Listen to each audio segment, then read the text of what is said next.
নমস্কার বন্ধুরা, তন্ত্রগুরু মায়াজালের পক্ষ থেকে নতুন একটি ভিডিও নিয়ে হাজির হলাম।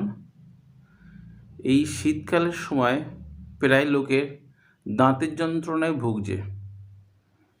এই দাঁতের যন্ত্রণা হয় তখনই যখন মুখের মধ্যে কখনো ঠান্ডা জল নিলে অথবা গরম জল নিলে দেখা যাবে কি দাঁত খুব কনকন করছে বা যন্ত্রণা করছে।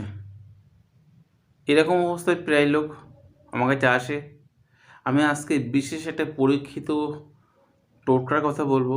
আপনারা যদি সঠিকভাবে মেনে কাজ করেন উপকার তো হবেই এবং দাঁতের যন্ত্রণা থেকে মুক্তি পাবেন। ভিডিও শুরু করার আগে পরিচয় দিয়ে আমি সমীর। আপনাদের কাছে অনুরোধ, আমার চ্যানেলটি সাবস্ক্রাইব করুন এবং ভিডিও ভালো লাগলে শেয়ার করতে ভুলবেন না। আপনার দেওয়া লাইক এবং শেয়ার আমার এই ভিডিও বানাতে উৎসাহ করবে।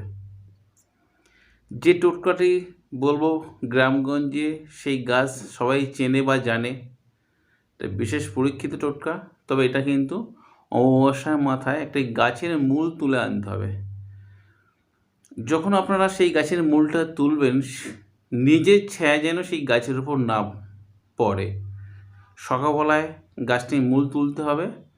সেটি হচ্ছে শ্বেত আকন্দ গাছের মূল। শ্বেত আকন্দ গাছের মূল অমাবস্যার মাথায় তুলতে হবে। তবে চতুর্দশীর মাথায় গিয়ে গাছকে নিমন্ত্রণ করে আসবেন, বা গাছতলার যে মন্ত্র আছে সেই মন্ত্র দিয়ে আপনারা জাগিয়ে তুলবেন, অসুবিধা নেই। সেই শ্বেত আকন্দ গাছের মূল আপনারা 1 ইঞ্চি পরিমাণ সাদা সুতোয়, পুরুষরা ডান হাতে, মহিলারা বাম হাতে পরবেন। সাদা সুতো, জামা কাপড় সেলাই করা যে সাদা সুতো হয়, সেই সাদা সুতো 7 মানে 7টা নিতে হবে।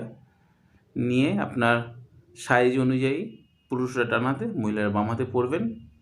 যে ব্যক্তির দাঁত যন্ত্রণা করছে আর যিনি এই মূলটা নিয়ে বাঁধবেন, তিনি যেন সেই রুগীকে 3 দিন স্পর্শ না করেন।